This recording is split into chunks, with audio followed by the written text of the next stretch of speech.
Artlist.io.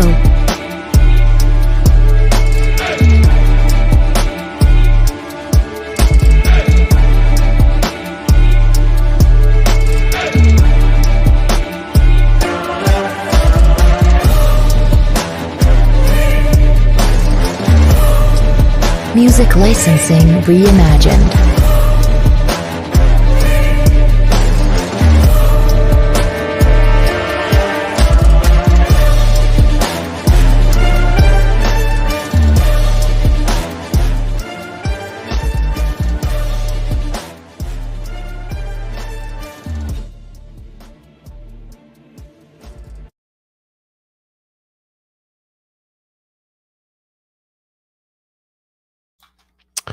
Welcome, everybody, to the Bald Eagle Podcast. I'm Shawn Cressman. I am the Bald Eagle.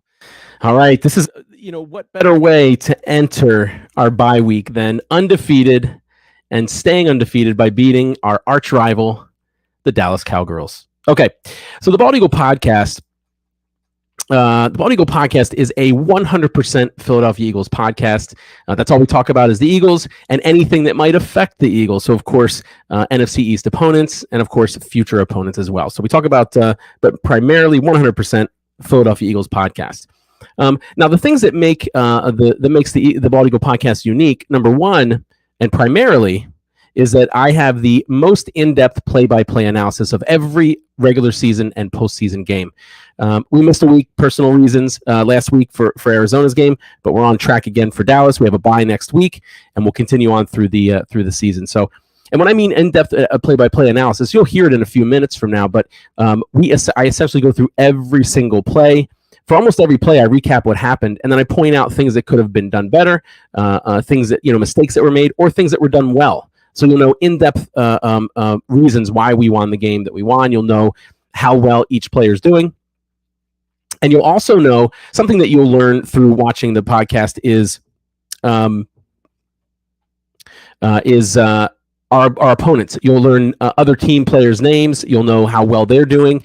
And that can kind of gauge, especially when we talk about NFC East opponents, when we play them twice, you can remember how we did against certain players. So something I love to do. Takes a lot of time, but I enjoy it, and something you can benefit from too. Now, the Bald Eagle Podcast has 3 rules.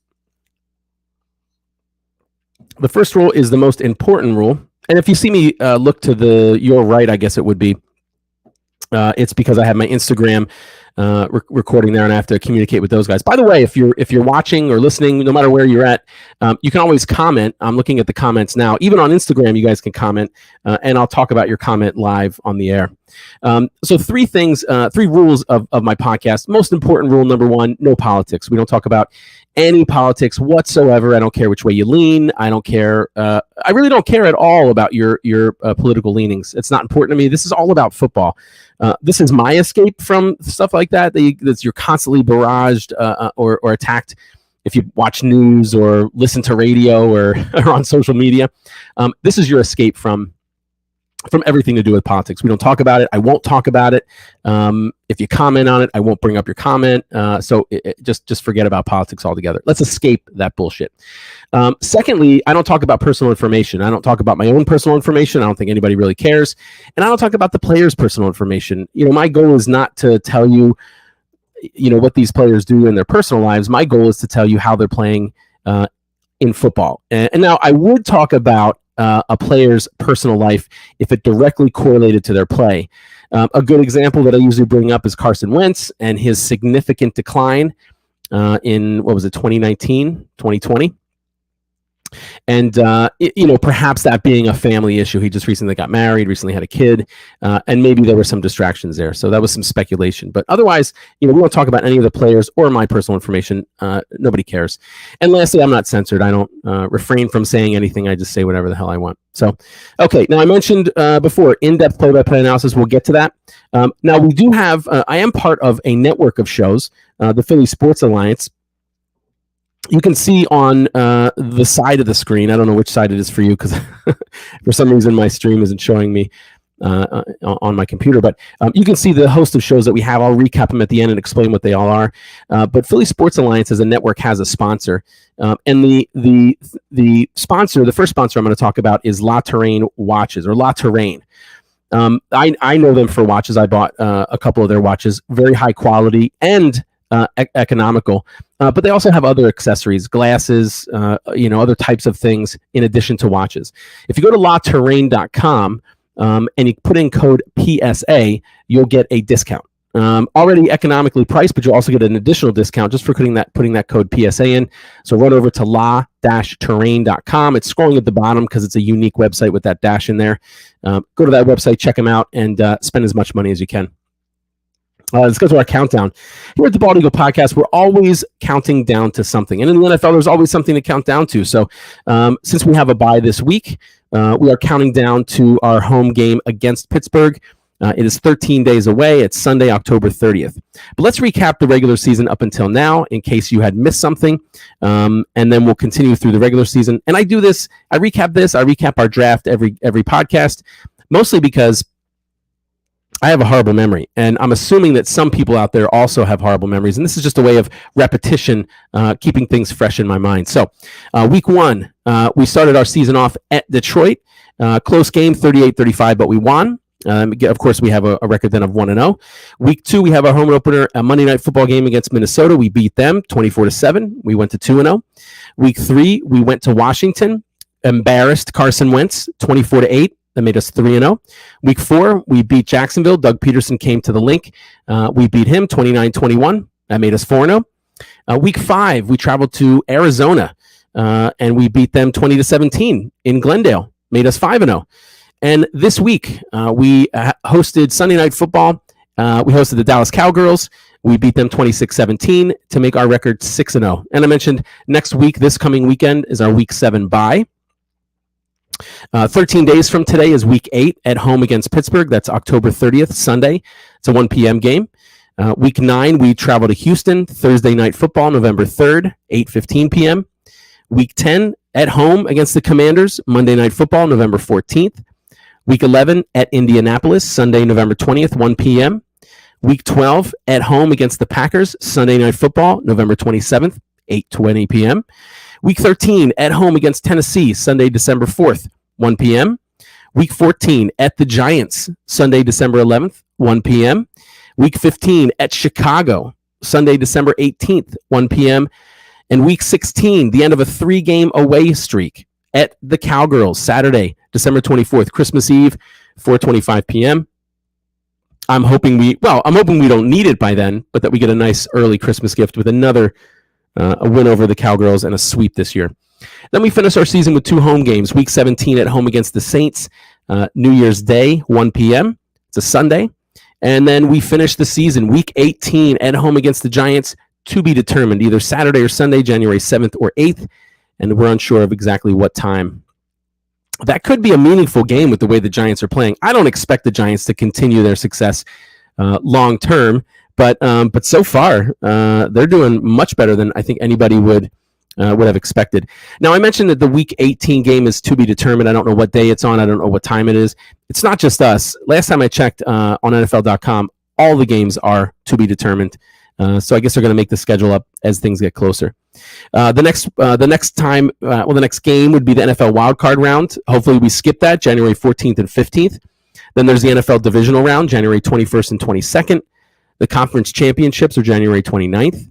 And the NFL Pro Bowl flag football game, which is different this year as opposed to an actual game. That is February 5th, 2023. It's held at Allegiant Stadium in Las Vegas. And then Sunday, February 12th, 2023, Super Bowl 57 is held at State Farm Stadium in Glendale, Arizona. And hopefully there will be a sizable crowd to cheer on our Philadelphia Eagles in the Super Bowl. All right, let's quick draft. Let's quick recap our draft. So the most recent draft, we had 5 picks, and we made one significant trade. First round, 13th overall, we drafted defensive tackle Jordan Davis, who has had a meaningful impact on the rushing game so far this year. He's from Georgia. We traded the 18th and 101st overall picks to Tennessee for wide receiver A.J. Brown, a significant upgrade to our wide receivers and a meaningful player so far this year. Oh, got some people to wave at. Hold on one moment. I apologize. Sorry about that, Instagram. Second round, 51st overall, center Cam Jurgens from Nebraska, somewhat handpicked by Kelsey, and he had to play. I think he played a couple of plays and did well in relief of Jason Kelsey. Third round, 83rd overall, linebacker Nakobe Dean from Georgia. From what I hear, very promising, but hasn't been able to break onto the starting or the playing to any playing time because the other linebackers we've had are doing very well. Sixth round, 181st overall, linebacker Kyron Johnson from Kansas, and sixth round, 198th overall, tight end Grant Calcaterra from SMU. And then we did assign a couple of undrafted free agents. I think we had 15 or 16 of them, but we whittled that down to 3 that made our active roster. Of course, a couple of a significantly higher amount made it to our practice squad. We have Reed Blankenship, a safety from Middle Tennessee State, Josh Jobe, a corner from Alabama, and Josh Sills, an offensive lineman from Oklahoma State, still on our active roster. So in 2023, we have the following draft picks. We have 2 first-rounders, which so far is turning out to be an amazing gift. If Jalen Hurts continues on this path, I think he is a franchise quarterback, which means we have 2 first-round picks to either trade away for a who knows what, a stud linebacker, another Micah Parsons, or maybe there's 2 people we can draft that would be of that caliber. We have a second round, a third round, a fourth round, and 2 seventh rounds. And then going a little further out, 2024, we have 1 first rounder, 2 second rounders, a third, 2 fourth rounders. One of those is from Minnesota that could become a fifth. We have a fifth rounder and then a sixth rounder, and it's either the better of ours or the Titans. All right, let's get to the game recap where we do a play-by-play analysis of our game against the Dallas Cowgirls. All right. We win the toss. We defer. So Dallas gets the ball first. They start the first drive of the game, 1st and 10 from their 16.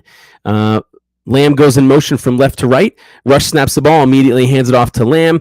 Riddick is supposed to have contained, but he's not able to get deep enough. Lamb goes around him and is able to get 8 yards. That brings up a 2nd and 2. Dallas on their own 24. Rush in the shotgun. We bring 5. Hargrave is able to bull rush their left guard McGovern into Rush as he's throwing. He can't step in to throw. It's slightly behind Lamb, who's covered well by Kaiser White. Kaiser White's able to reach in front, knock the ball down. Excellent play. And that's something that he did in the preseason. One of the first plays Kaiser White had in the preseason with the Eagles was a defensed pass. So that brings up 3rd and 2, Dallas on their own 24. Rush in the gun. We bring 4. Sweats unblocked. Does a great job running down the line of scrimmage. Tackles Elliott on the right-hand side, limiting him to a 1-yard gain on 3rd and 2. And so they punt. We start the next drive, 1st and 10 on our 29 with 13 minutes and 11 seconds left in the first quarter. Hurts in the gun, fakes to Sanders, has good protection. A.J. Brown runs a 5-yard curl. He's wide open. Hurts throws a quick pass. It's a little low. I think it was catchable, but Brown drops it. A unique drop by one of our receivers. Not often, we've made a significant upgrade in wide receiver core, and we went from a team that had significant drops to a team who rarely drops the ball. So that incompletion brings up 2nd and 10 on our 29. Hurts in the gun. He has good protection. Their corner Brown is man on Devontae Smith, who runs a deep crossing pattern. Brown gives him a good 6-yard cushion in concern of allowing that deep pass. He's wide open. Hurts does a quick, accurate pass for 13 yards. 1st and 10 on our 42. Hurts is in the gun. He fakes to Sanders, drops back, has good protection initially, but there's nobody open downfield. The routes are deeper, longer developing routes. And that's a struggle. If you don't have any quicker underneath routes to dump the ball off and you're getting pressure, it's a struggle. Their left defensive tackle, Bohanna, and their left defensive end, Armstrong, crash down to the right. And their right defensive tackle, Odiguzua, blocks, drops back, and loops on. He blocks forward. He drops back, loops to the left. Remember that their defensive tackle and defensive end crash down to the right. Loops around to the left, give him a clear path to Hurts. Dickerson drops Armstrong to block him, but then Armstrong has a free run to sack Hurts for a 9-yard loss. So Sanders was open short over the middle. Pascal was wide open in the left, but Hurts was waiting for those long developing routes downfield, and ended up getting sacked for a 9-yard loss. So, I would say that as far as Hurts is concerned, my only concern is his. Or only thing that I think he should work on, and I'm not trying to, there's a lot of love for Hurts, and I have a lot too, But if he's going to work on anything, it definitely is his pocket presence, knowing when to step up into the pocket and knowing when to run. I think he's a little too quick to run, and sometimes, he looks for the longer play as opposed to just taking what's given to him. So that 9-yard loss brings up 2nd and 19 on our 33. Hurts in the gun again. Goddard's lined up slot right. Brown is wide right. Hurts drops back. He has good protection. Goddard runs a deep route, and Brown is covered by Diggs and runs underneath. Hurts throws a quick, accurate pass. That deep run by Goddard clogs things up for Diggs when Brown runs underneath. He's open. Hurts throws a quick, accurate pass for 11 yards. Brings up 3rd and 8 on our 44. Hurts in the gun again. He drops back and has good protection. They run the same stunt that they ran last time. Their left defensive end and defensive tackle crash down. Their right defensive tackle loops left. But this time we're actually do a better job of picking it up. Brown runs to the first down marker, cuts outside. He's open. Hurts throws a poor pass that's too high. He was open. If the pass was more accurate, we're talking about a first down and we extend this drive. But that incompletion results in a 4th and 8 on our 44, so we punt. The Cowgirls start their next drive, 1st and 10 on their 24 with 10:46 left in the first quarter. They toss the ball left to Pollard. Bradbury forces the run inside. Gardner Johnson's there to tackle Pollard for a 3-yard gain. That brings up 2nd and 7, Dallas on their own 27. Rush in the shotgun. We bring 4. Reddick uses a swim move to get inside their right tackle steal, but Rush is able to scramble to his right and avoid him. We're in zone. Maddox has the right flat. Pollard is standing right at the first down marker on the far sideline, wide open. Maddox played a little too far towards the inside. If he would have been a little more outside, he would have had a chance to perhaps defense the ball. But he's moved it a little bit too far inside. Pollard was all the way at the sideline. Rush finds him for an 8-yard completion on 2nd and 7, so that gives him 1st and 10 on their own 35. Rush under center. It's a fake toss to Pollard. Reddick falls for it, loses contain, allows Rush to roll to his right. TJ Edwards falls for the fake to Pollard, allowing their tight end Ferguson to run right in front of him and to gain a few steps. If you think about you running left, and then all of a sudden you having to cover a guy who's crossing in front of you going right. That's a big adjustment. So Edwards isn't able to recover. Ferguson has a few steps. Rush throws a quick, accurate pass. Reddick was also offsides. Lamb illegally blocked, and they offset, so we redo that down anyway. So it's first down, Dallas on their 35 again. This time they run Pollard to the right. Kaiser White does a great job running through the hole. Davis holds his block, moves down the line of scrimmage, and tackles Pollard for a 2-yard gain. So good play by Davis and Kaiser White. 2nd and 8, Dallas on their own 37. They run Elliott up the middle. Reddick does a good job beating tight end Ferguson outside, forcing Elliott inside, where Cox is able to shed his block and tackle him for a 4-yard gain. That brings 3rd and 4, Dallas on their own 41. Rush into shotgun. We bring 4. No pressure. We can't get to him. We're in zone. Epps has the deep right. Hendershot gets behind him on a deep out, but Epps is able to recover well, dives, knocks the ball down for an incompletion on 3rd and 4. So another good series by our defense. They punt on 4th and 4. That gives us the ball 1st and 10 on our 20 with 7 minutes and 31 seconds left in the first quarter. We run Boston Scott to the left. So Lane Johnson and Seumalo crash down to the left, giving defensive tackle Odigunzua a clean shot at Scott. Meanwhile, Seumalo outruns Parson, compressing the hole. So Seumalo came out trying to tackle to block Parsons, but he outruns him. By the time Scott gets there, the holes collapse. He's only able to get 2 yards. So that brings up 2nd and 8 on our 22. Hurts in the gun, where he drops back. They initially bring 4, but then their linebacker Van Der Esch runs a late blitz. We do a good job picking it up. Stoll is running a crossing pattern, and Parson hesitates in coverage, allowing Stoll to get wide open. Hurts throws a quick, accurate pass, and Stoll's able to run for an additional 15 yards after the catch for 21 total yards.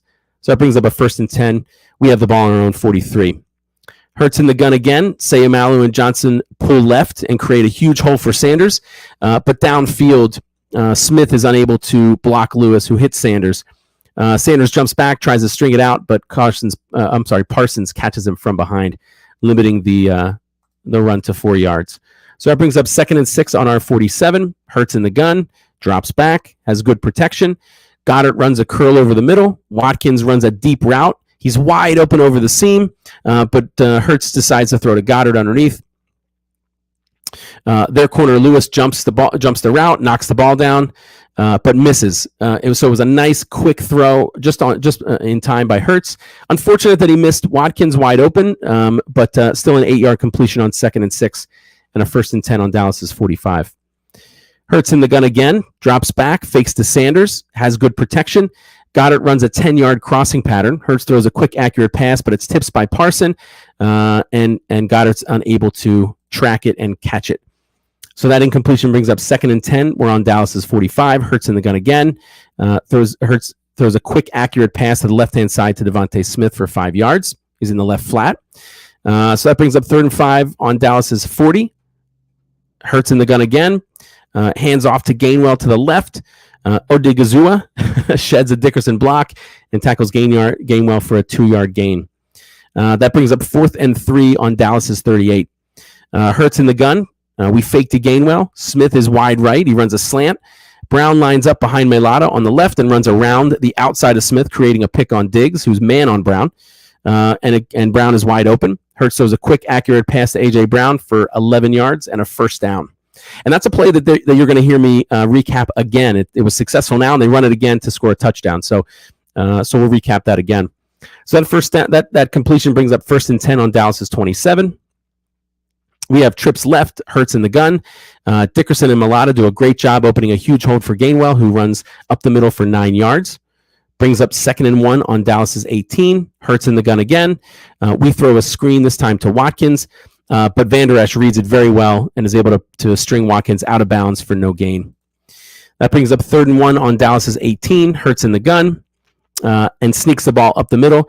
I wanted to check the stats before this podcast, and I apologize I didn't. I want to know how many times or what our success rate is on sneaks on 3rd or 4th and 1, because with the push from the offensive line, the way we line up with 2 backs right behind Hurts, I think is a great setup, and it's been very successful. So that brings us 1st and 10 on Dallas's 16. Hurts in the gun.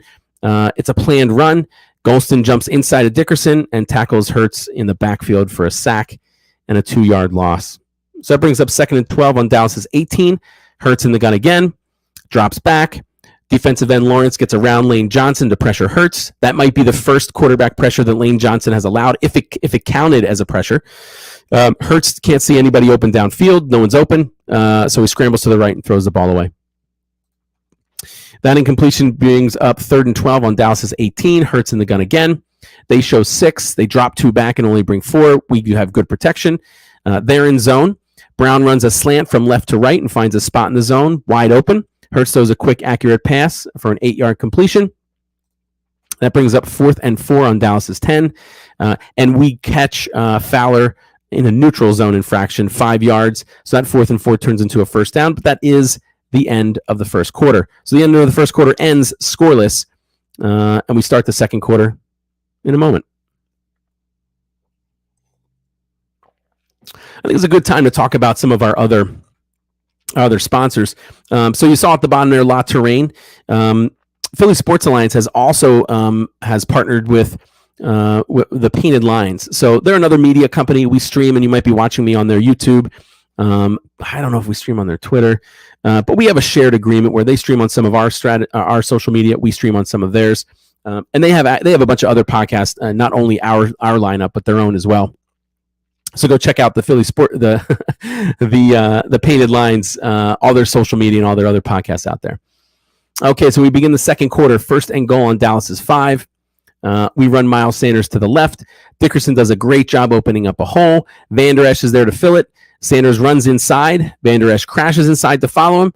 Sanders bounces off of Kelsey, goes around outside, has a hole, accelerates forward, and runs through an arm tackle by their safety Curse for a touchdown. So this is another instance where, and it's a very valuable quality for a running back to be able to set up his own blocks.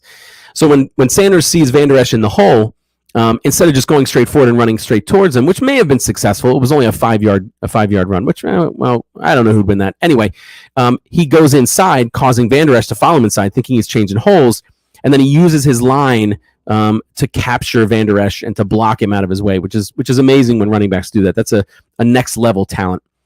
So that's a 5-yard touchdown. That was a 15-play, 80-yard drive that took 7 minutes and 36 seconds and made the score 7-0 in favor of your Philadelphia Eagles.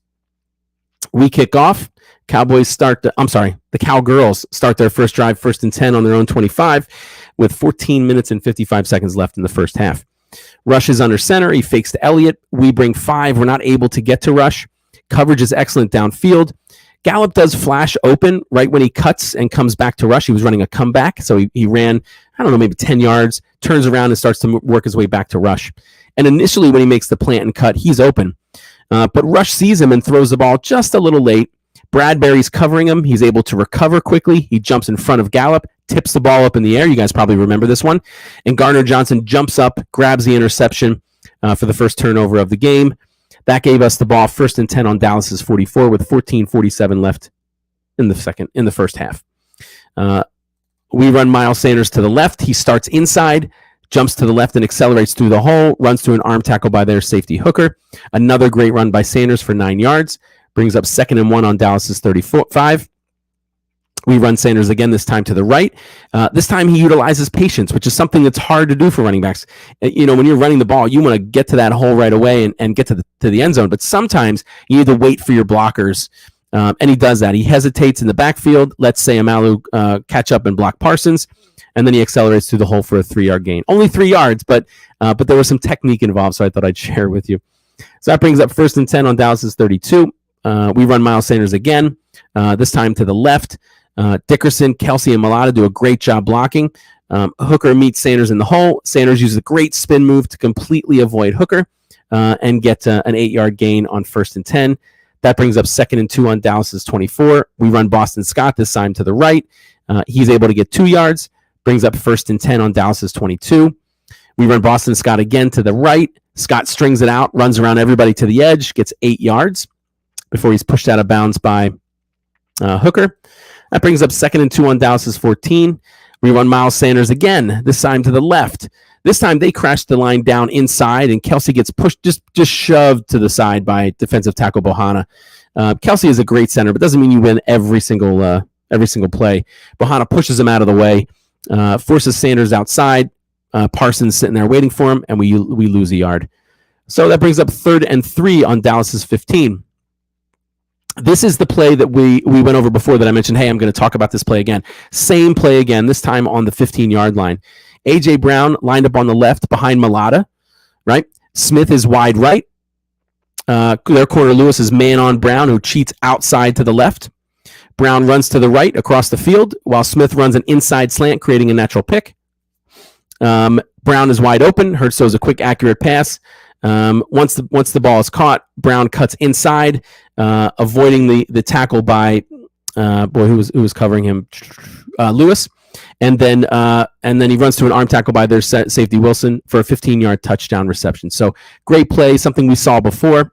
That 15-yard completion and touchdown, and a good extra point makes the score 14-0 in favor of your Philadelphia Eagles. That was a 7-play, 44-yard drive that took 4 minutes and 7 seconds off the clock. We kick the ball off. It's a touchback. The Cowgirls start their next drive 1st and 10 on their own 25 with 10 minutes and 40 seconds left in the first half. They run Elliott to the right. Edwards does a great job running through the hole, right inside of pulling Jason Peters. If Jason Peters completely misses him, hits Elliott in the backfield. Elliott falls forward, as he unfortunately does often, for at least a yard, but great play by Edwards. And it was nice to see the old Jason Peters after going to the worst team in the NFL. If you're an Eagles fan, if you're an Eagles player, I mean, I guess everybody wants to play, but for the Cowgirls, anyway. After that 1-yard gain, it's 2nd and 9, Dallas on their own 26. Rush is in the shotgun. We bring 4. We can't get any pressure. We're in zone, which are not the best zone team. Ferguson's able to find a spot over the middle, is wide open. Rush finds him, but the throw is high and incomplete. That brings up 3rd and 9, Dallas on their own 26. Rush in the shotgun again. He drops back.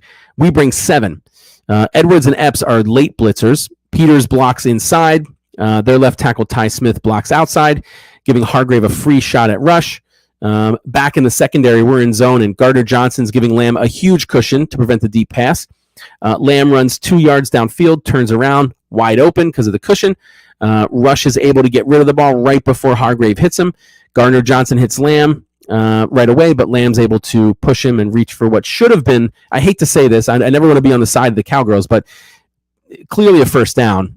He dives and reaches the ball out. Clearly was a first down, but the judge that overruled the other umpire or the other ref had the viewpoint of Edwards' back and thought that Lamb's knee was down. So nobody challenged it.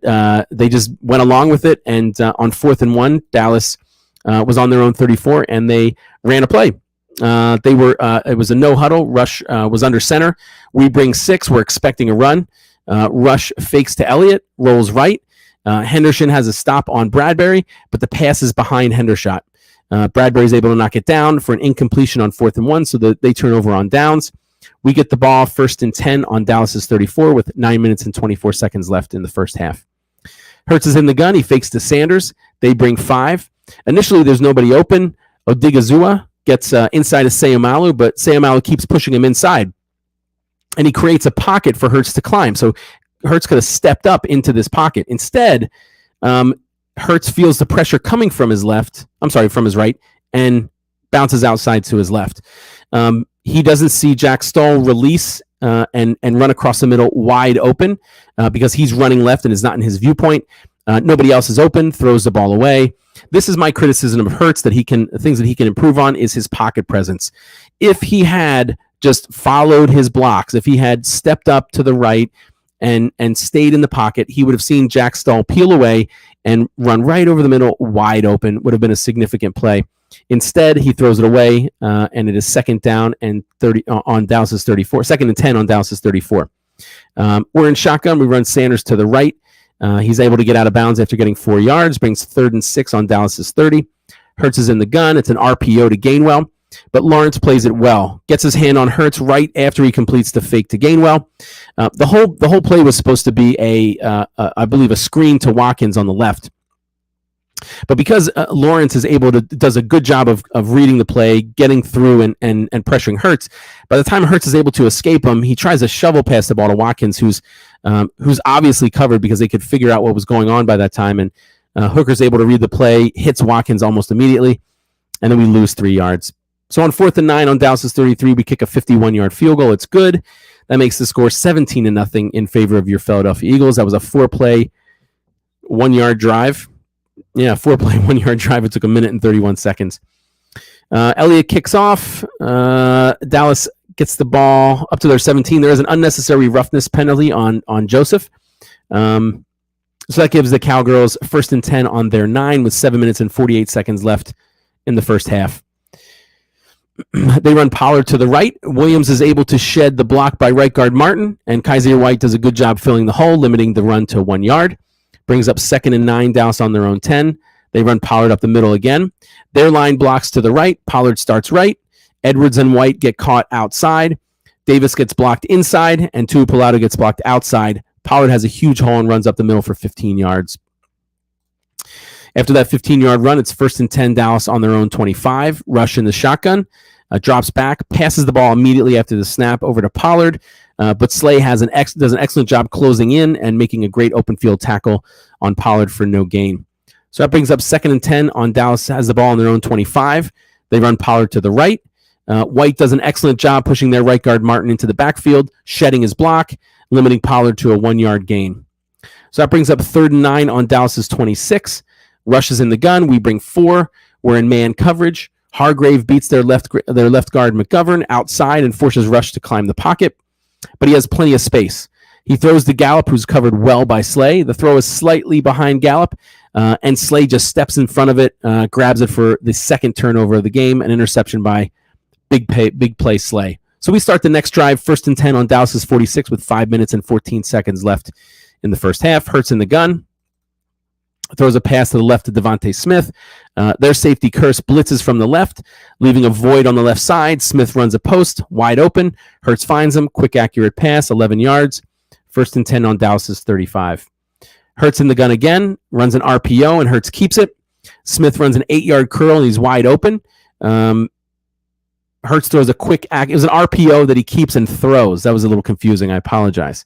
He keeps the ball instead of handing it off, stays in the backfield, finds an open Smith doing an 8-yard curl, throws a quick, accurate pass, and that brings up 2nd and 2 on Dallas's 27. We run Miles Sanders to the right. Unfortunately, Van Der Esch does a good job filling the hole. Sanders can't shake him, and he's tackled for no gain. That brings up 3rd and 2 on Dallas's 27. This time we run Sanders to the right. It's an RPO, which freezes Parsons. Mulata blocks down, so it creates space between Parsons, who has contain, and the inside block on Mulata. Sanders does a good job of squeezing in there and accelerating through the hole for a 7-yard gain on 3rd and 2. So that brings up 1st and 10. We have the ball on Dallas's 20.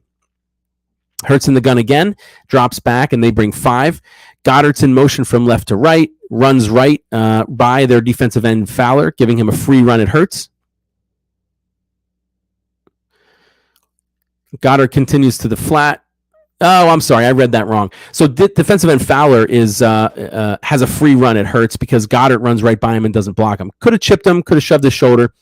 Hurts able to get rid of the ball before being hit by Fowler. And before the ball gets to Goddard, Van Der Esch clearly hits him. It's clearly pass interference, but it's not called, and the ball falls incomplete. That brings up 2nd and 10. We have the ball on Dallas's 20. Rerun Boston Scott to the left. Kelsey, again, one of the best centers in the league, doesn't win everything, completely whiffs trying to block their defensive tackle Gallimore. And Van Der Esch is able to run through the hole, forcing Scott to try and string it out. He can't. He loses 3 yards. So we got 3rd and 13 on Dallas's 23. Mulata false starts, the 2-minute warning. We got 3rd and 18 on Dallas's 28. We do a planned run with Hurts. He's in the gun. He drops back and then runs.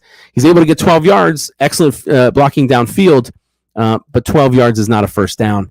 Dallas calls their first timeout. We call our first timeout with 1:51 left in the half.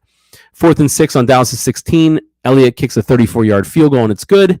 That makes the score 20-0 in favor of your Philadelphia Eagles. That was an 8-play, 30-yard drive. It took 3 minutes and 27 seconds off the clock. Elliott kicks off. Now, this is something to pay attention to, right? Our special teams has been, I don't remember it, so it's been good, right? Special teams is one of those things that if you don't remember has been pretty good. We had a couple of bad plays in special teams this game, and it's something to be aware of because our next opponent, the Steelers, have a good return man as well who had a couple of good returns this past week. So Elliott kicks off. Turpin takes it from 4 yards deep in Dallas's end zone and runs it 63 yards to our 35-yard line. He starts running inside, breaks outside. We don't have contain. The only way that he's tackled is Epps actually blocks into another Cowgirl, and Turpin runs into him, and he trips and he falls. So with only 1 minute and 38 seconds left in the game, in the half, the Cowgirls have the ball 1st and 10 on our 41 because of that nice return. Rush is in the gun. We bring 4. He drops back. We bring 4. We can't get any pressure.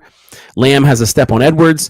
The pass is slightly in front of Lamb. He tries a one-hand catch, but it falls incomplete. That brings up 2nd and 10. Dallas on our 41. Rush in the shotgun again. Throws a pass this time to Hendershot. We bring 4. Can't get to Rush. We're in zone. Hendershot finds an open spot. Epps is able to hit him right as he's catching the ball, but Hendershot makes the catch for 11 yards and a 1st and 10 on our 30. Rush again in the shotgun. He drops back. We bring 4. Can't get to him. Gallup runs a deep comeback. Cuts the route short. So one of the techniques that wide receivers use that's successful is if they're being covered, the technique again for a defensive back is to backpedal straight, and then when the receiver starts to break with you, you flip your hips and you either face him left or right, depending on what side you're trying to favor. As a wide receiver, as soon as the defensive back turns their hips, that's when you cut, because it's much harder for them to plant. If they're backpedaling, they can just put their back foot back and push forward. So that's what Gallup does to Bradbury.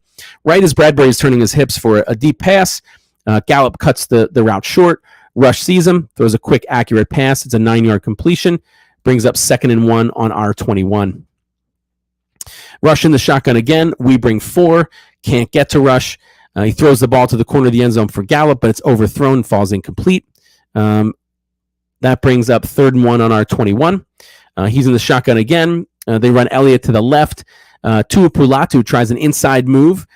Graham beats their left tackle Ty Smith outside, but that makes a huge hole for Elliott. Gardner Johnson hits him after a gain of 3, but Gardner Johnson's hit does not take down Elliott.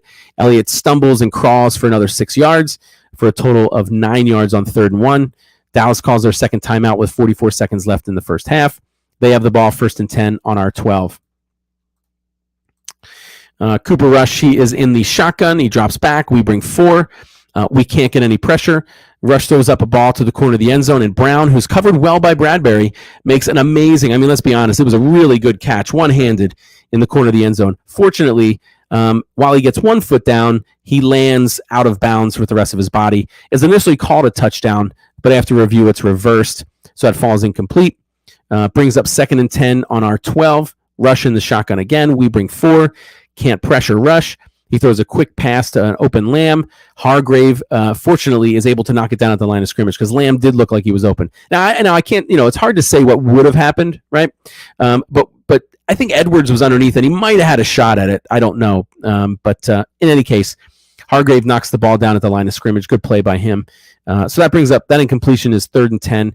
Dallas has the ball on our 12. Rush in the shotgun again. Drops back. We bring 4. Reddick and Sweat, bull rush, tight end Hendershot, and left tackle Ty Smith into Rush. Causes Rush to throw off his back foot. He can't follow through with the ball. The pass is short. Bradbury's able to jump and tip it to prevent Gallup from catching it for a touchdown and causing an incompletion. Good. It was an excellent series by the defense to prevent a touchdown. So that brings up 4th and 10. They're on our 12. Maher hits a 30-yard field goal. It's good. That makes the score 20-3 in favor of your Philadelphia Eagles. That was a 9-play, 29-yard drive. Took 1 minute and 18 seconds off the clock. They kick off. It's a touchback. We get the ball 1st and 10 on our 25 with 29 seconds left in the first half. We run Gainwell up the middle for 3 yards, and that's the end of the first half. All right. Hey guys, again, no matter where you are, feel free to comment live. I'll talk about your comment on the air. I'll break what I'm doing to discuss what's important to you. But again, since we're at another break, why don't we talk about another one of our amazing sponsors? Miguel Fabro is from the Philippines, an Eagles fan all the way in the Philippines. I bet there's Eagles fans worldwide. I tell you, I haven't traveled internationally much. When I was in the Dominican Republic, I saw another Eagles fan. When I traveled to Cancun years and years ago, I remember seeing an Eagles fan. And every other state I've been to, and I don't know how many I've been to, but at least 12 or 13. Every time I always see an Eagles fan. That's right, Miguel. Thanks for listening. So let's switch to another partner that we have here. So I mentioned the Painted Lines. Another partner that we have here at Philly Sports Alliance is Six Pack Coverage. Now, Six Pack Coverage is one of the largest partnerships that we have. So we stream on some of their stuff. They stream on some of our stuff. But one of the things about about Six Pack Coverage is that they have a wide range of podcasts. It's not just sports. They do have sports. They do have podcasts for sports, but they also have entertainment. They have food, finance, almost any topic you could think of. A few weeks ago when I was talking to somebody from Six Pack Coverage, he had to wake up early to go to a show or a movie that was coming out so he could rate it and do a podcast about it. So check out sixpackcoverage.com, go to all their social media, check out all their podcasts and shows and blogs about a lot of things, including sports. Like I said, fitness is even in there. So go check those guys out. All right. We receive the ball on the end of at the beginning of the third quarter, which is the way I prefer it. We start the game. It's a touchback, so we start the third quarter, 1st and 10 on our 25. Hurts is under center. He fakes to Sanders going left. The line also blocked left, causing Van Der Esch to over pursue to the left. Hurts rolls right. Goddard runs a crossing pattern to the right. So everybody's moving to the left. We have Goddard and Hurts roll to the right. Goddard runs right in front of Van Der Esch, who's over pursuing for that run. Goddard's wide open. Hurts throws a quick, accurate pass for 14 yards. That brings up 1st and 10 on our own 39. We hand off the ball to Miles Sanders up the middle. He hesitates this time.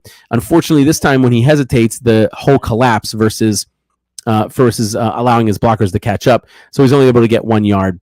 That brings up 2nd and 9 on our 40. Hurts in the gun, fakes to Sanders. Initially, he's got good protection, but coverage is good downfield. Nobody's open. Their defensive end Armstrong beats Malata outside. Again, if he steps up into the pocket, Sanders is wide open right over the middle. It's a dump off, right? Not a deep pass, but at least he can get rid of it. Instead, he scrambles to the right. He runs away from Armstrong. Nobody's open downfield in his view. He throws it away. Another situation where had he trusted his blocking and stepped up, he could have quick dumped it off to Sanders and got a couple of yards. That incompletion brings up 3rd and 9 on our 40. Hurts is in the shotgun. Brown is wide left. Watkins inside of him. Watkins runs a 9-yard curl. Underneath, Brown runs a crossing pattern. He's wide open just as Hurts hits the last step in his drop. Another, and Hurts again, I think so far, even with some of the things he's done wrong, still our franchise quarterback, right? But he hesitates, and that's a no-no. Whenever you see a quarterback pump the ball or hesitate, it barely ever ends well. And that's what happens. He gets to the back of his drop. When he's at the last step of his drop, if he plants and throws, he has Brown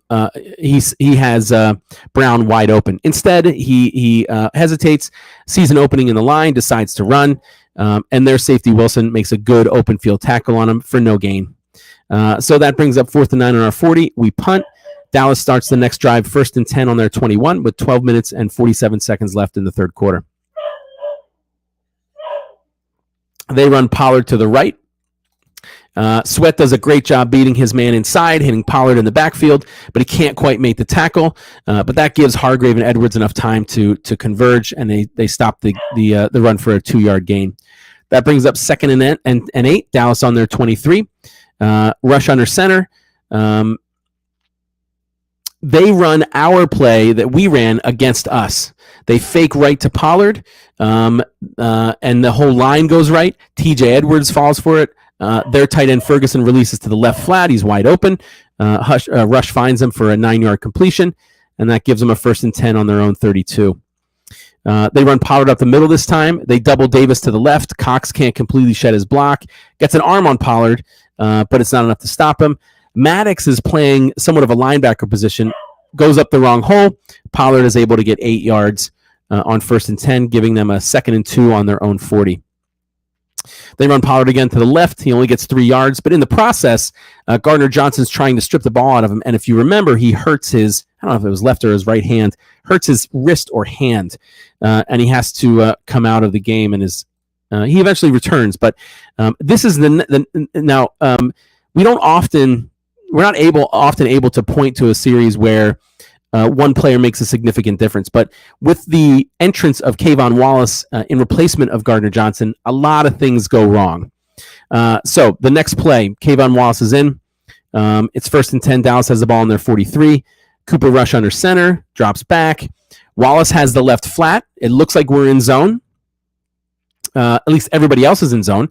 Unfortunately, Wallace runs deep with their wide receiver Brown, avoiding the flat, leaving their running back McKeown. I don't know if I'm saying that right. Wide open in the left flat. Rush finds him. 10-yard completion. Brings up 1st and 10. They're on our 47. Rush drops back again under center. It looks like we're in zone again. Kayvon Wallace again follows their wide receiver down across the field. This instead of deep, he runs across the field, leaving the middle left wide open. Ferguson finds an opening, and it's a 22-yard completion. Now, I'm making some speculation here, but the whole other team was in zone. Every other spot of our zone was covered, except for what I believe Kayvon Wallace was supposed to cover. Instead, on both plays, Kayvon Wallace stayed man with one guy, leaving his assignment, and then it was wide open, and Rush found it. Next play, Dallas has the ball 1st and 10 on our 25. Rush is in the shotgun. They run Pollard to the left. Kaiser White over pursues to the outside. Pollard cuts inside, gets 5 yards, brings up 2nd and 5 on our 20. They run Elliott up the middle. Graham does a great job getting into the backfield, has a shot at Elliott, but Elliott this time spins off of his block, falls for 6 yards. So that brings up 1st and 10 on our 14. They run Elliott to the right. They're able to do a good job blocking White and Cox down. Graham is blocked outside, has a huge hole for Elliott. Their wide receiver, Brown, runs down the line of scrimmage and blocks Slay. Maddox is covering Brown and focuses on Brown in coverage, doesn't even notice that Elliott has the ball and just runs right by him, right by Elliott. Kayvon Wallace is supposed to be the security blanket. He's not supposed, if the running back gets free, he's supposed to stop him. He runs straight towards Elliott, out of control. Elliott plants his foot, cuts to the left. Wallace can't recover. Wallace can't catch up. Elliott runs 14 yards for a touchdown. So as soon as Kayvon Wallace came in, he made two significant mistakes in the passing game. And then when he is he had the opportunity to tackle Elliott and limit him to a few yards. He does a horrible job. He doesn't break down. He just runs out of control straight at him. And Elliott cuts right off his pursuit. And they score their first touchdown. Extra points good. Makes the score 20-10 in favor of your Philadelphia Eagles. That was a 9-play, 79-yard drive that took 4 minutes and 28 seconds off the clock. They kick off. We start first and 10 on our 30 with 8 minutes and 19 seconds left in the third quarter. Hurts in the gun. Good protection. Throws a quick pass to Brown, but again, Hurts hesitates. That gives their corner Brown the time to recover. Knocks the ball down. Another poor pass by Hurts. Brings up second and 10 on our 30. Hurts in the gun. He has good protection. Goddard is open, but the pass is slightly behind him, and Parsons is able to break it up. Another poor pass by Hurts. So he has struggled a little bit in this game with decisions and with hesitating. But that brings up. Fortunately, though, after that incompletion by Goddard, Micah Parsons stands over Goddard and taunts him. So it was a nice 15-yard penalty. That gives us a first and 10 on our 45. We run Miles Sanders to the left for 3 yards, brings up second and 7 on our 48. Hurts in the gun, throws a screen to Scott. Parsons able to beat Driscoll outside, pressures Hurts. Their defensive fouler reads the play well, gets in front of Scott, so Hurts just throws the ball to the ground. Brings up third and 7 on our 48. Hurts in the gun. Mailata steps outside to block, allowing their defensive fouler a free run at Hurts. Defensive end Lawrence gets inside to Saymalu, and Parson beats Driscoll. They all meet Hurts for a 12-yard sack, a sack and a 12-yard loss. Now this is another situation on third and 7 where all the routes were long and were deep and long developing. So Hurts really didn't have time to wait, and he didn't have that short hot route to drop it off to. So after that 12-yard sack, it's 4th and 19 on our 36. We punt. Dallas starts the next drive, first and 10 on their 7 with 6 minutes and 46 seconds left in the third quarter. Rush drops back. We bring 5. Rush throws a quick pass to Lamb, who was covered well by Bradbury, and the pass is too high and uncatchable, falls incomplete. That brings 2nd and 7, Dallas on their own 7. Rush in the gun again. They hand it off to Elliott to the left. Hargrave gets blocked inside. Sweat gets blocked outside. Their center, Biadaz, and left guard, McGovern pull and run through the hole, block downfield. They hit Kaiser White at the 10. I'm sorry, Elliott's hit by Kaiser White at the 10, but Elliott keeps pushing a pile for an additional 5 yards. So that's an 8-yard gain on 2nd and 10. That brings up 3rd and 2. Dallas on their own 15. Rush in the shotgun. They hand to Elliott to the right side again. Epps hits him right in the hole, but Elliott's able to stumble for an additional 6 yards. That brings up 1st and 10, Dallas on their own 21. Rush under center, drops back. We bring 4. We're not able to get any pressure. Rush throws a quick pass that Gallup has to dive for. Bradbury has good coverage, gets a good jump on the pass, but can't quite reach it. It was actually a really well-placed ball by Rush. It's a 9-yard completion. Brings up 2nd and 1, Dallas on their own 30. Rush under center again, drops back, fakes to Elliott. It freezes T.J. Edwards. Rush rolls right, and Ferguson has a step, but the pass is too far in front and falls incomplete. Brings up 3rd and 1, Dallas on their own 30. They run Elliott to the left for 6 yards, tackled by Kayvon Wallace. Brings up 1st and 10, Dallas on their own 36.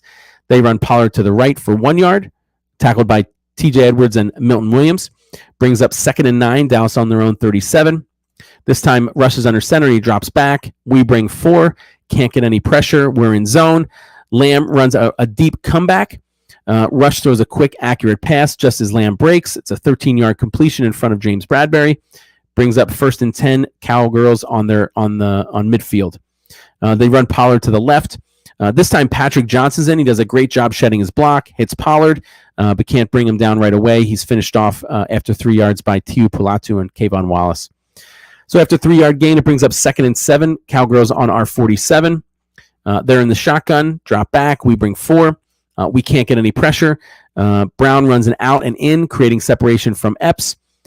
Rush throws a good pass for 10 yards, brings up a 1st and 10. Dallas has the ball on our 37. They run Lamb this time in motion, right to left. Rush snaps the ball and immediately hands it off to Lamb. But this time, Brandon Graham does an excellent job of contain. Won't let Lamb gets outside, forces him to cut inside. TJ Edwards is waiting for him. Limits the gain to 1 yard. That brings up 2nd and 9. Dallas on our 36. Rush in the shotgun. He drops back. We bring 5. Josh Sweat bull rushes their left tackle Ty Smith into rush right as he's throwing. We're in zone, and TJ Edwards is giving Lamb a good 4-yard cushion. Rush's pass falls incomplete. Is complete. Elliott blocks Bradbury in the back to allow Lamb an extra 12 yards, and there was no call. So that was a 16-yard play. Block in the back, right in front of the ump, and they didn't even call it. So that completion brings up 1st and 10. Dallas has the ball on our 20. They run Elliott to the left. Josh Sweat beats left tackle Ty Smith inside, forcing Elliott to bounce it outside, where Kaiser White and TJ Edwards are waiting. Limits that gain to 1 yard. That brings up 2nd and 9 on our 19. Rush in the shotgun. Drops back. We bring 5. Can't get any pressure. Hendershot is covered well by Gardner Johnson, and Rush throws a decent ball over the outside shoulder of Hendershot, which is the only place that Gardner Johnson couldn't get to. It's slightly overthrown and fortunately falls incomplete. That brings up 2nd and 14. Actually, there was an illegal motion penalty on Hendershot as well. So that brings up 2nd and 14 on our 24. Rush is in the gun again. They run Elliott up the middle. Reddick hits Elliott at the 23. But again, Elliott's able to run through that, stumble, and spin forward for an extra 11 yards. So on 2nd and 14, he runs for 12. And that is the end of the third quarter. Thanks for joining Devin2087 on Instagram. All right. End of the third quarter. Score is still 20-10. Dallas still has the ball.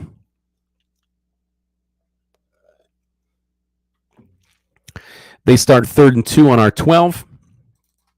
Rushes in the shotgun, drops back. We bring 4. Brandon Graham beats their left tackle Ty Smith outside, forcing Rush to roll right. We're in man, and Ferguson runs across the field left to right. Gardner Johnson's in man and loses a step trying to navigate all those players. Rush throws the pass to Ferguson for a 4-yard gain. That's a 1st down. There's also illegal contact by Darius Slay. So that's a 5-yard penalty and an automatic 1st down. So they got 1st and goal on our 7. Rush is under center. He drops back. We bring 5. Rush fakes to Elliott, freezes Gardner Johnson. Rush rolls right. Ferguson then releases and runs to the right flat with Gardner Johnson a few steps behind. Rush finds him, throws a quick, accurate pass. Ferguson catches it, stops, let Gardner Johnson, who's in pursuit, run right by him. Cuts to the left to avoid Epps, who's also in pursuit. And runs 7 yards for a touchdown. The extra point is good. That makes the score 20-17. Still in favor of your Philadelphia Eagles. That is a 15-play, 93-yard drive that took 7 minutes and 7 seconds off the clock. So now we were up 20-0. The Cowgirls have scored 17 unanswered points. This is an opportunity for the Eagles to show them who they are.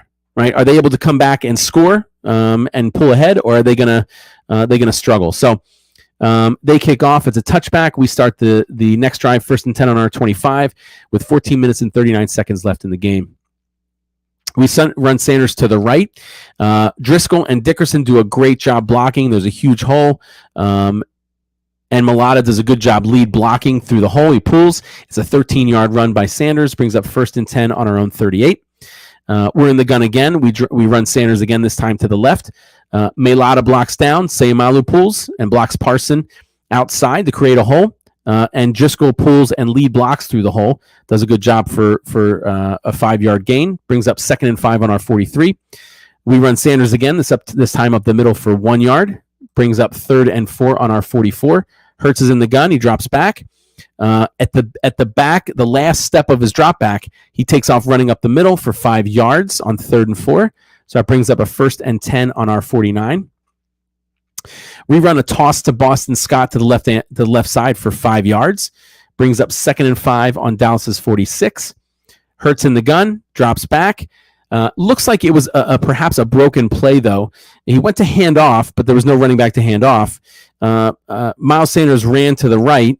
Maybe it was supposed to be a running back screen. I'm not sure. You could tell, though, that it was a rushed play because the clock almost expired, and Hurts was clapping his hands. The offensive line got up, quick got down. Anyway, looks like a broken play. We only gained 1 yard, and that brings up 3rd and 4 on Dallas's 45. We run Gainwell to the left. He gets 5 yards, brings up 1st and 10 on Dallas's 40. We're in the shotgun. We run Gainwell again, this time to the left. Malata blocks down. Driscoll and Sayamalu pull. Sayamalu blocks Parsons outside, and Driscoll runs through the hole and lead blocks. Gainwell does a good job reading those blocks to get 6 yards. Brings up 2nd and 4 on Dallas's 34. We run a fake toss to Sanders. Hurts cuts upfield, gets a couple of yards, about 3, and then slides down. Thank you, Hurts, for sliding down and not initiating any contact. Hey, what's up, Pete Rock? That's right, baby. Go Birds. So he slides down for 2 yards on 3rd and 1. So we have a 1st and 10 on Dallas's 29. We run Miles Sanders again, this time to the right. Lawrence is able to throw Goddard out of the way, makes the tackle for no gain.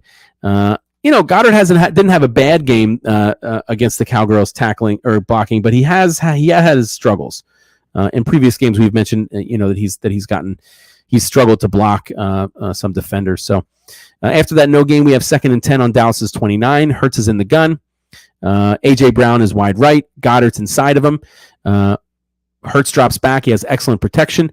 Goddard runs a deep pattern on the inside while AJ Brown stops, cuts left underneath Goddard, creates a natural pick. Hurts throws a quick, accurate pass.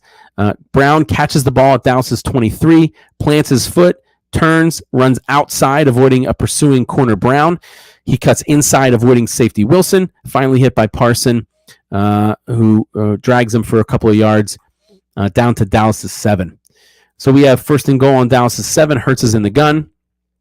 Smith is wide right. Goddard is lined up next to Driscoll, so a similar play as to before. He fakes to Sanders. Hurts rolls right. Goddard runs into the right flat, taking both their safety Wilson and corner Brown with him. Smith sneaks right in between them, drifts into the end zone. Nobody pays attention to him. Hurts finds him, throws a quick, accurate pass for a 7-yard completion and a touchdown. Diggs also this is the play where Diggs took his helmet off and got all pissed off like a little bitch, right? It's understandable to be frustrated, but to take your helmet off and to cost your team, a penalty is unfortunate. So it was only a yard, but because of that yard, we decided we're going to go for 2 because it's only a 1 yard. It's essentially 4th and goal on the 1. We run Miles Sanders up the middle, but he doesn't make it. So that was that brings the score to 26-17 in favor of the Philadelphia Eagles. That was a 13-play, 75-yard drive that took 7 minutes and 37 seconds on the clock. So that was our response. Not only was it a solid response, but we had 1, 2, 3, 4, 5, 6, 7, 8, 9, 10. Out of 13 plays, 10 were runs. So we focused and relied on one of our strengths, which is our running game, and I think it was a statement run to show that we're able to do essentially what we want to do. So anyway, we kick the ball off as a touchback. Dallas starts the next drive, 1st and 10 on their 25 with 7 minutes and 2 seconds left in the game. Cooper Rush in the shotgun, drops back. We bring 5, can't get any pressure. Rush throws a quick pass to Ferguson in the flat, who's covered by White. Kaiser White makes a good open field tackle to limit that gain to only 2 yards. That brings up 2nd and 8, Dallas on their own 27. They run Elliott to the left. Edwards does a great job running through the hole, forcing Elliott to bounce it outside. But Edwards in pursuit trips, can't catch him. Elliott plants his foot. It's an odd play because he plants his foot, cuts up field. Sweat, Gardner Johnson, and White are essentially just standing there and watch him run by. They're not able, they're out of position. It's an awkward, I don't know. But he runs right by the 3 of them, and he's finally caught by Hargrave, but it's 11-yard run. So that gives Dallas a 1st and 10 on their own 38. They run Elliott again, this time to the right. It's a toss. Reddick does a good job of shedding a block by Gallup, forces Elliott to bounce it outside, almost tackles him for a loss, but Elliott's able to get around the corner for 2 yards. That brings up 2nd and 8, Dallas on their own 40. Rushes under center. He drops back, fakes to Elliott. We bring 4. Graham beats left tackle Ty Smith outside. Back in the secondary, Bradbury is man on Lamb, has good coverage. Lamb does a stop and go. So Lamb stops. Bradbury falls for it. Lamb proceeds to go deep. Bradbury recovers, but he trips and falls. Lamb is wide open. Rush finds him. Fortunately, and this is why it's good to have a good defensive line and a good secondary, because not everybody's, you're never always going to win. So in this situation, the secondary falters, right? Bradbury trips and leaves a wide open Lamb. But Brandon Graham's able to beat his guy outside, hits Rush right as he's throwing the ball. The ball's underthrown. Gardner Johnson's able to dive under it and intercept it. So what could have been a long touchdown play because of pressure by Graham turns into another turnover by the Dallas Cowgirls. So we start the next drive, 1st and 10 on our 47 with 5 minutes and 3 seconds left in the game. We run Miles Sanders to the left. Mulata blocks down. Sayamalu and Driscoll pool. Sayamalu blocks Parson. Driscoll leads blocks through the hole. Sanders does a good job following his blocks. 9-yard run. You've heard that now 3 or 4 times we've run that play successfully. So we got 2nd and 1 on Dallas's 44. We run our world famous sneak, becoming world famous. Even though we got 1 yard and a 1st down, there was also a penalty on Odigizua. It was offsides, so we got a 1st and 10 on Dallas's 39. Hurts in the gun. It's an RPO. He keeps. He runs for 5 yards and slides down for a 5-yard gain. Stays inbounds. It's only 4 minutes left in the game once we want the clock to run down. So on 2nd and 5, we're on Dallas's 34. Hurts in the gun. We run Miles Sanders to the left. Driscoll and Sayamalu pull again. But this time their defensive end, Lawrence, reads it well, gets into the backfield untouched, and tackles Sanders for a 2-yard loss. That brings up 3rd and 7 on Dallas's 36. This is the play where Hurts is not expecting the snap. Fortunately, he is able to recover it. It's a 1-yard loss. Dallas calls their first timeout with 2 minutes and 46 seconds left. That gives us 4th and 13 on Dallas's 42. We punt. The punt is out of bounds. Dallas gets the ball 1st and 10 on their 12 with 2 minutes and 39 seconds left in the game.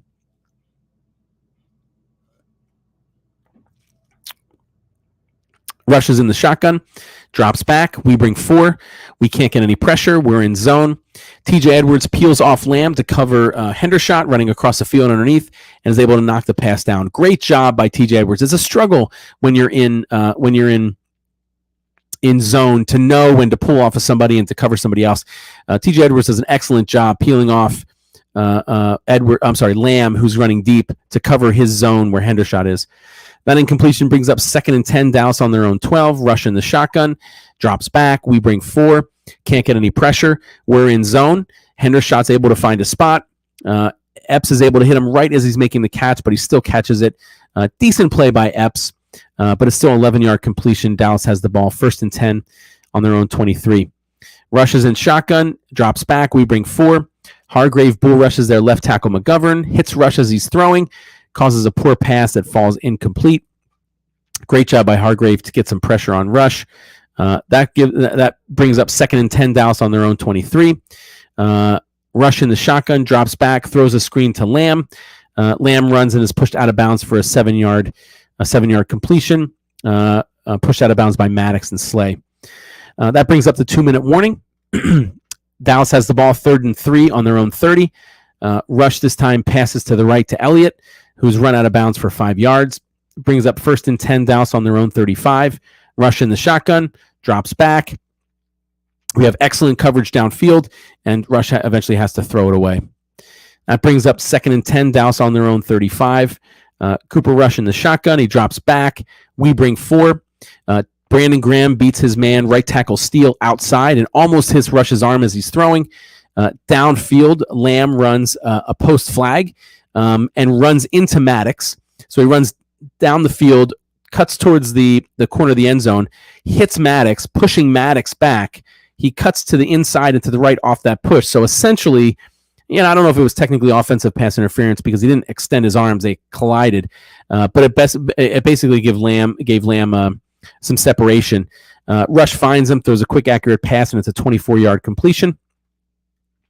That gives Dallas a 1st and 10 on our 41. Rush is in the shotgun, drops back. We bring 4. Sweat uses a swim move to beat their left tackle Ty Smith inside and puts pressure on Rush, who throws for Pollard. But Hargrave is there to knock it down at the line of scrimmage. So another blocked pass at the line of scrimmage, this time by Hargrave. So good job. This brings up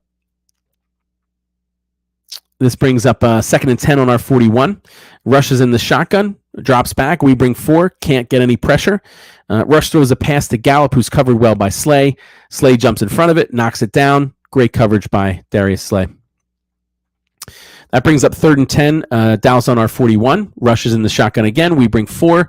Reddick is able to beat their right tackle Steele outside, hits Rush's arm as he's throwing, causing a poor pass, falls incomplete. That brings up 4th and 10. Dallas has the ball on our 41. They attempt a 59-yard field goal, but it is no good. It is wide right. So we get the ball 1st and 10 on our 49 with 1:08. We run Miles Sanders up the middle for 2 yards. We're just trying to run the clock out, right? Dallas calls their second timeout at 1:04. 2nd and 8 on Dallas's 49 with 1:04 left. We run Miles Sanders to the right for 3 yards. They're offsides, so they give us another 5. So we got 2nd and 3 on Dallas's 44. We run Boston Scott to the right for 2 yards. There's another penalty on Adigazua, unnecessary roughness. So we got 1st and 10 on Dallas's 27. We kneel twice, and that is the end of the game. Philadelphia Eagles win 26-17 and stay perfect 6-0.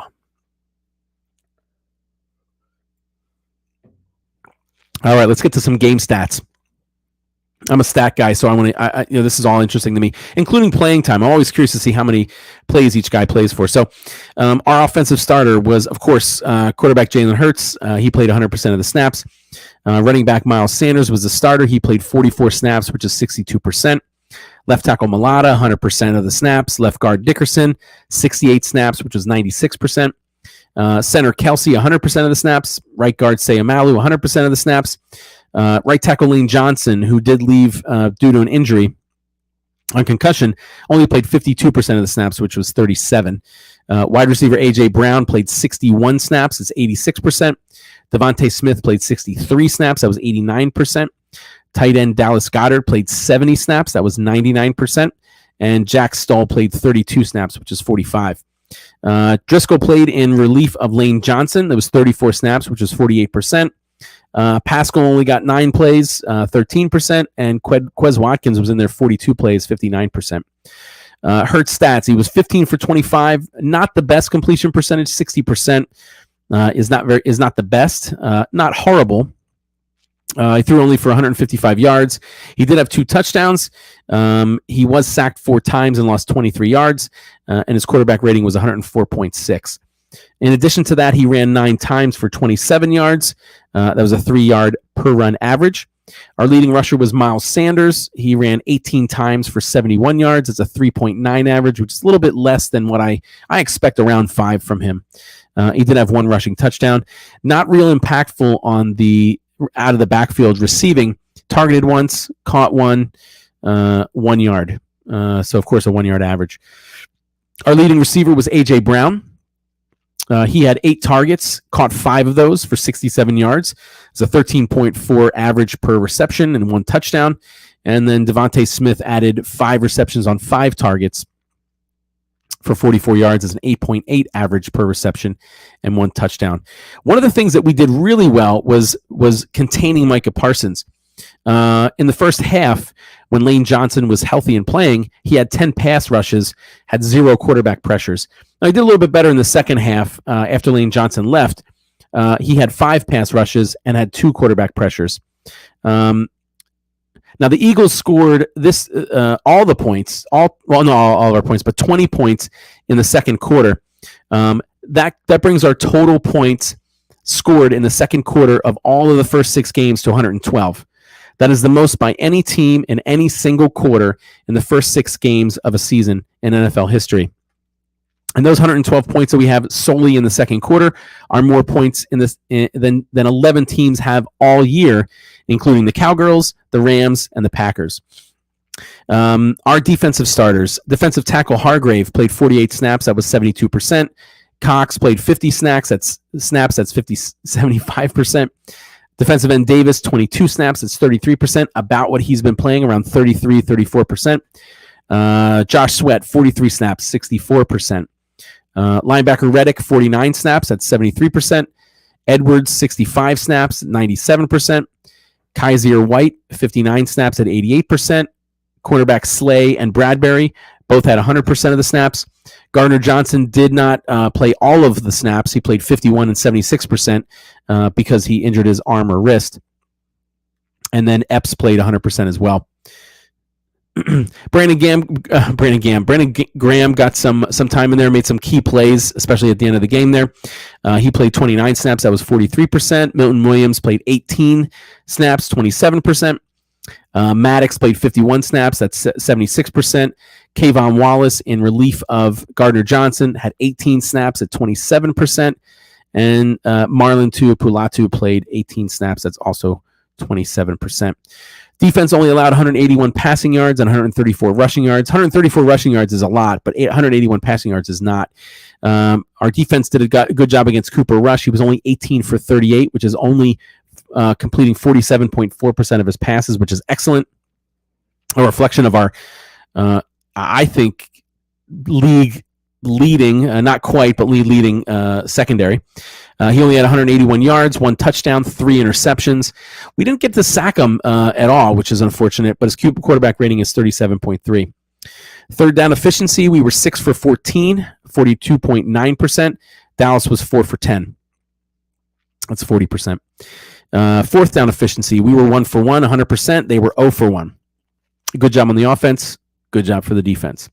Red zone efficiency, 3 for 4, Philadelphia with 75%. Dallas was 2 for 3, 67%. Goal to go, we were 2 for 2. They were 1 for 1. Total net yards, we had 268, a season low. We didn't have a lot of yards. Now, that was partially because of the turnovers deep in their territory, but also because we didn't have as an explosive offensive game as we generally do. So we had 136 rushing yards and 132 passing yards. Dallas had 315 yards, 134 rushing, 181 passing. Penalties, we significantly improved this game. Only 2 penalties for 10 yards, while Dallas had 10 for 72. And we know there was 2 that the refs missed, committed by Dallas. We had the ball significantly longer, 34 minutes and 30 seconds to Dallas's 25 minutes and 30 seconds. And we had 71 total plays. They had 67. All right, let's get to some rankings. Another nerd stat, right? I was a look up to see how we're doing. First of all, let's talk about the NFC East standings, because we are number 1 in the NFC East, but we are also number 1 in the NFL with the only undefeated record. So we're 6-0. We have a 6-win win streak, of course. The New York Giants, surprisingly, 5-1 with a 3-game win streak. Dallas drops to 4-2. They have a 1-loss streak. And then the Commanders are 2-4, and they actually won. So they have a 1-game win streak. Our offense, we are rated 4th in the league in points per game with 26.8. We are rated 3rd in total yards per game with 394.5. We are 5th in rushing yards per game, 156. This is all offense. We are 23rd in rushing yards per attempt with 4.2. That's what needs to improve. And I think over the season, Miles Sanders, the more he gets the ball, the higher that's going to go. Passing yards per game, we're 12th, 238.5. And completion percentage, which essentially is Jalen Hurts, he's 7th with 66.85. Now, our defense, I don't know that I would say that our offense and defense are that significantly different overall. The defense allows 17.5 points per game. That's 6th in the league. They allow 297.8 total yards per game. That's 4th. They allow 109.8 rushing yards per game. That's 15th, so right in the middle of the pack. Again, rushing yards per attempt. We struggle on both sides of the ball. We're 27th on defense, allowing 5 yards per attempt. And now a lot of that had to do with DeAndre Swift. He tore us up, especially yards per attempt. I think he was close to 8. Our defense is 6th in the league with passing yards allowed per game with 188. And this is where we excel. Our defense is 2nd in the league with opposing quarterbacks completion percentage at 56.77. Now, one of the biggest turnarounds and one of the most meaningful turnarounds that we've completed over the last few years, and what was significantly different in our Super Bowl run, is turnover margin. And this year we're tied for first with a +2 per game turnover margin.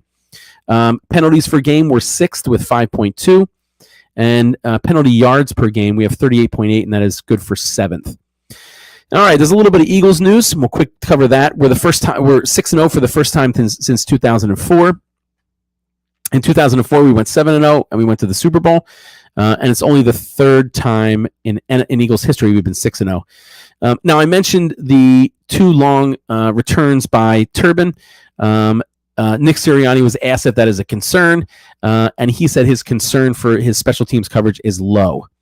I would partially agree, because one bad game doesn't mean that our whole unit is poor, but it's not something we want to ignore going up against Pittsburgh, who again, I don't remember the guy's name, but their return man had 2 decent runs, 2 run backs in their game as well. A little bit of injury update. Andre Dillard was activated off injured reserve. Janarius Robinson was placed on injured reserve. I have not heard a status of Lane Johnson and his injury. NFL news. So this may impact the Eagles. So, I mentioned this is a 100% Eagles podcast. Of course, some things in the NFL would impact the Eagles, so we're going to talk about that too. The LA Rams plan to resubmit a rule change to the NFL's competition committee that would make all personal fouls reviewable, including roughing the passer.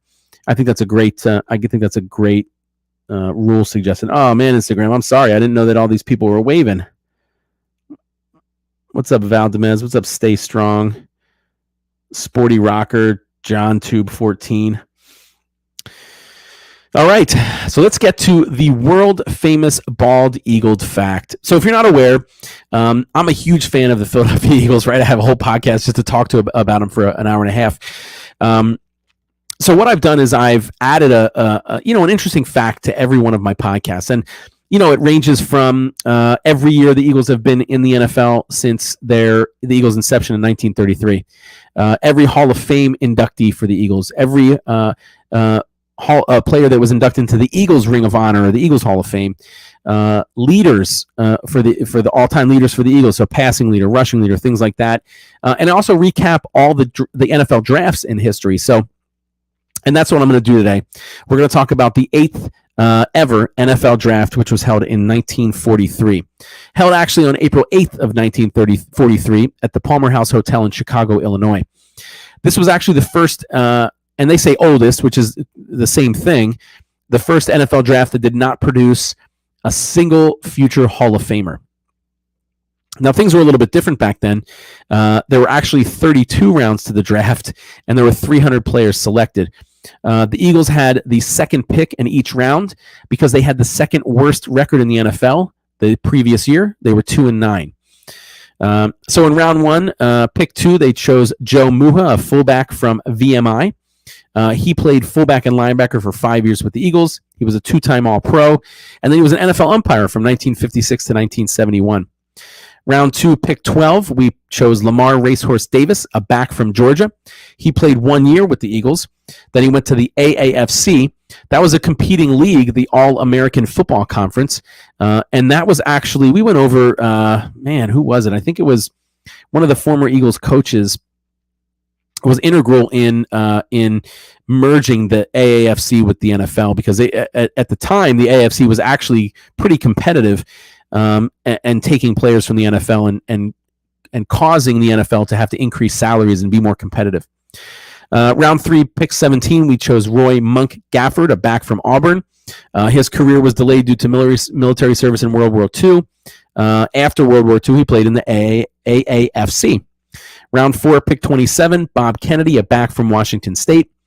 Round 5, pick 32, Al Ox Wistert, tackle from Michigan. He ended up playing 9 years with the Eagles. He was named into the first ever Pro Bowl that the NFL started, and he was an 8-time All-Pro. Round 6, pick 42, Bruno Banducci, a guard from Stanford. He played with the Eagles for 1 year. Then he spent 8 years with San Francisco. Round 7, pick 52, Walt Harrison, a center from Washington. Round 8, pick 62, Bruce Alford, an end from Texas Christian. Round 9, pick 72, Rocco Canali, a guard from Boston College. He played for the Eagles from 1943 to 1945.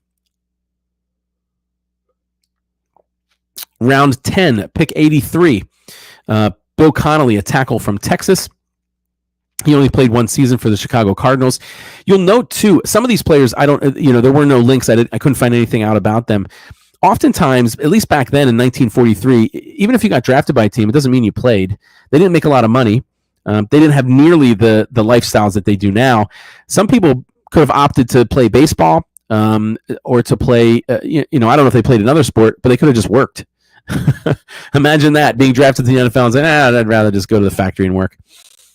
Okay, so we got round 11, pick 92, John Billman, a guard from Minnesota.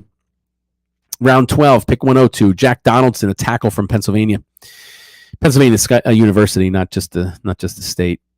Round 13, pick 112, Bill Erickson, a center from Georgetown. Round 14, pick 122, George Weeks, an end from Alabama. He played 1 year in the NFL for the Brooklyn Tigers. Round 15, pick 132, Russ Kraft, a back from Alabama. He played for the Eagles from 1946 to 1953. He was a key member of the Blizzard Bowl that helped the Eagles win their first NFL championship, and he was a notable contributor when they won their second NFL championship. He was selected to the Pro Bowl in 1951 and 1952. Round 16, pick 142, Paul Darling, a back from Iowa State. Round 17, pick 152, Walt Goriski, a back from Louisiana State. He played 1 year with the Pittsburgh Steelers. Round 18, pick 162, Bob Freeman, tackle from Washington. Round 19, pick 172, Johnny Bazimis, a back from Holy Cross. Round 20, pick 182, Chet Mutrin, a back from Xavier. He played 3 years in the All-American Football League, or football conference, All-American Football Conference. Round 21, pick 192, Baptiste Manzini, a center from St. Vincent. He played for the Eagles from 1944 to 1945, and then came back in 1948. Round 22, pick 202, Bernie Gillespie, end from Scranton.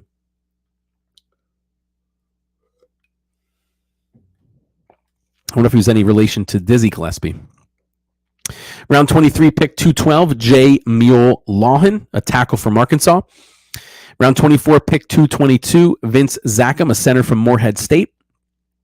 Round 25, pick 232, Joe Schwarting, an end from Texas. Round 26, pick 242, Bob Neff, a tackle from Notre Dame. Round 27, pick 252, Art Machazisk, a back from Western Michigan. He played for the Eagles in 1944 and 1947. With a small break in there while he served in the Army during World War II. And you know what? A quick plug. Amazing. These fuckers played both ways back then, offense and defense. Significantly less protected. So much more was allowed back then. And they took time off to beat the Nazis or whatever happened in World War II. To fuck shit up. And then they came back and played football again. How many men you know nowadays that would do half of that? They cry if they have to play more than one way in the NFL right now. They cry if the quarterbacks cry if they get hit too hard. These guys were getting clotheslined. Round 28, pick 262, Jim Arata, tackle from Xavier. Round 29, pick 272, Wally Scott, an end from Texas. Round 30, pick 282, Stan Jaworski. Not Jaworski, Jaworski, tackle from Georgetown. And then we didn't have a pick in round 31 or 32. Now, we did draft three undrafted players, and oddly enough, those undrafted players had longer and or better season than almost every drafted player. The first undrafted player that we signed was Ali Sherman, a quarterback/corner from Brooklyn College. He played quarterback and cornerback. He played for the Eagles from 1943 to 1947. In 6 seasons, he played 51 games. As a quarterback, he was 66 of 135. He completed 66 passes out of 135 attempts. That's 48.9% completion percentage for 823 yards and 9 touchdowns. He also had 10 interceptions for a quarterback rating of 59.6. Keep in mind, back then, having as many interceptions as you did touchdowns was not necessarily uncommon or a bad thing.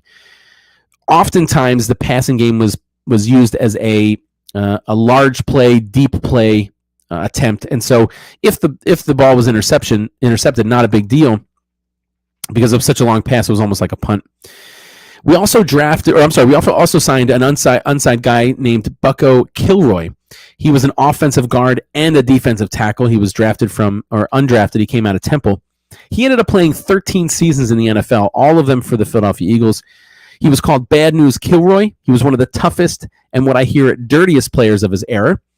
He won 2 NFL championships while he was with the Eagles. He was a 3-time Pro Bowl selection.